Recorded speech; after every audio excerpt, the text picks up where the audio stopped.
Hello, happy Muscle Monday. This is not a foam roller, but we will use it as a foam roller. This is a fine piece of paper that was generated and created by paper makers.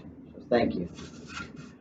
We're going to start with arms, and then we'll work into legs on Wednesday, and then we'll go into back and neck for Thursday. So when you're doing a foam rolling session, you're trying to release muscle tightness and elongate or separate or spread fascia. So what I'm working on right now is my tricep muscle. What you're going to start with is have your muscle as short as it can be, so that means extending my elbow and relaxing it.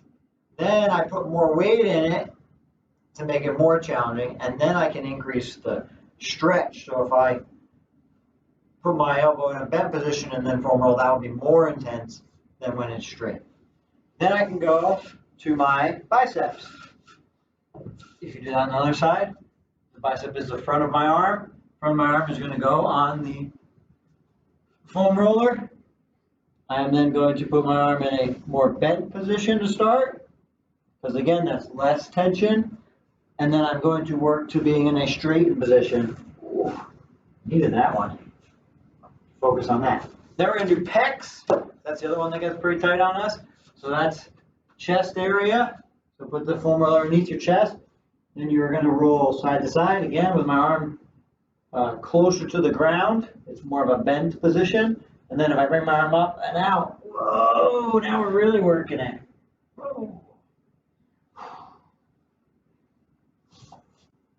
So those are three basic ones, and then I'll just throw this one in there because I think it's important for foam rolling for our forearms. You can get both sides.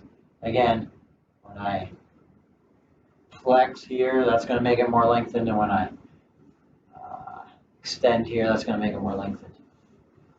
All right, thank you very much. Happy Muscle Monday.